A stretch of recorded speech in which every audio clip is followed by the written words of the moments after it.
Hi, all. It's Ida Vergara from Becoming I Am here with the astrology of the day. This is for Monday and Tuesday, January 19th and 20th. First of all, big shout out to all my Aquarians because on the 20th we start Aquarius season. And so happy birthday to you all, my Aquarius collective. Besides, let's talk about the astrology. FYI, it's crazy messy and there's a lot of things going on these 2 days. First of all, the moon is in Aquarius. Secondly, the sun is in Capricorn and it creates a sextile, so that net with the Neptune and Pisces. Just those two energies together is kind of like you're creative, you're open, you're trying new things, you're expansive, you're kind of in this, yes, we can do this. This is fun, this is different, this is exciting. So whatever it is that you're going to be doing Monday, it feels very much like you got this, like you're ready for this, right? And then we have Mercury in Sagittarius making you a little mouthy, very direct with your words, very clear with your words. And then the sextile, another one, which is another safety net, sending out to Saturn in Pisces and Neptune in Pisces. So this is kind of like you're talking a lot, you're expressive. When I started feeling that energy of Mercury in Sagittarius, you're very active, you're doing a lot of things, you're getting things done, right?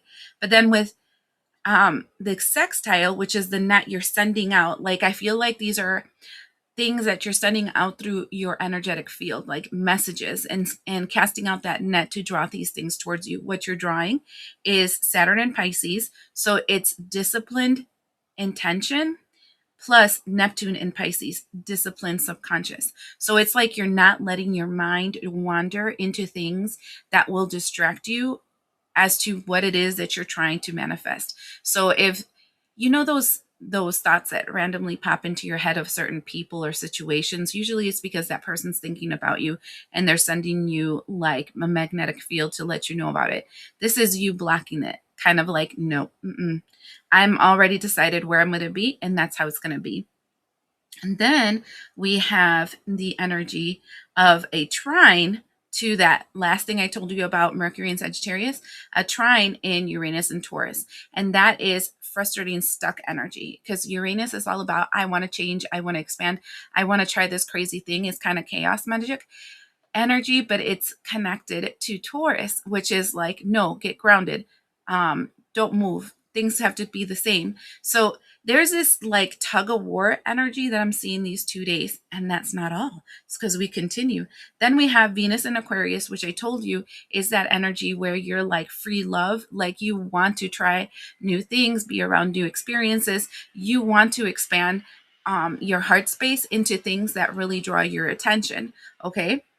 So that creates a conjunction. So it binds up and it gets helped out by Pluto in Aquarius. Pluto in Aquarius is you being your authentic self, and Lilith in Sagittarius, which is a double rebellious, double in nobody's going to pin me down, double I'm not going to go out and go quietly in the night energy together. I mean, I feel like because there's so much I said what I said, it reminds me of that song Paint the Town Red by Nicki Minaj, because it's like, I said what I said, I'd rather be famous instead. And that's kind of like what I'm feeling here. Not so much the famous thing, but I'd rather be fill in the blank instead. I understand that you're changing. I understand that the situations are being adjusted. I understand that everybody's doing their part, but I don't feel like it anymore. Like, it doesn't matter if, God, and this is something I tell my parents, my mom thinks it's a sacrilege. Anyways, I don't care if the heavens part, Jesus descends down and tells me, you must go in this direction. I would say, yeah, no, thank you. This is what I'm saying about this. And it's like, it's very much this, no, but then you're like, yeah, I think you're confused about me, right? Then we have Mars in Capricorn, which is that double masculine energy that I told you. It's like that passion to drive forward, to be that warrior, to move forward with the discipline to make it happen. It's having another trine, so another return to energy at you, slapping you in the face with this Uranus and Taurus. Okay, and a sextile in Saturn in Pisces. So it feels like constant waves coming at you, telling you you shall not pass, you are undeserving, you will not do this. Now, these waves feel external, but they also feel internal. And so you have to keep that in mind, because right now your worst enemy would probably be yourself. So don't let those negative patterns affect you. This is when you go back to last week's astrology, where I told you to have a mantra and to have a playlist set up so that you are focused and tuned into the energy that you have for 2026. It's kind of like, this is my theme. I understand that you're saying, look at the squirrel over there, and look at the squirrel over there, and look at the squirrel, and everything's trying to distract me. But I have this theme that I have for the year, and you don't fall in that line of the theme. And I'm saying you as a genetic you, right? But this can be person, place, thing, energy, frequency, mindset, right? And that's what I'm seeing here. It's kind of like this energy of like pushing.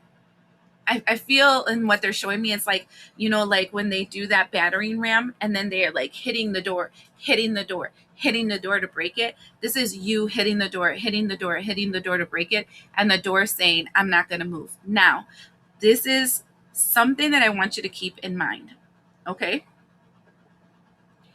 The energy of Uranus changes from being in Taurus, which is a little bit restricting, into Gemini, which is that chaotic energy that we felt sometime in the summer of 2025.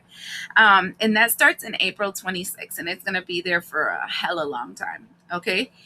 That is moving and shaking, going 100 million miles an hour.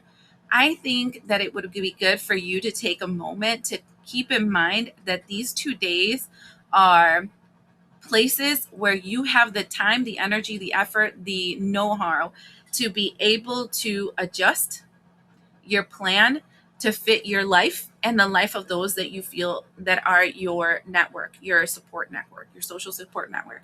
That's where I would take this time where things seem to be frustrating because they're not moving.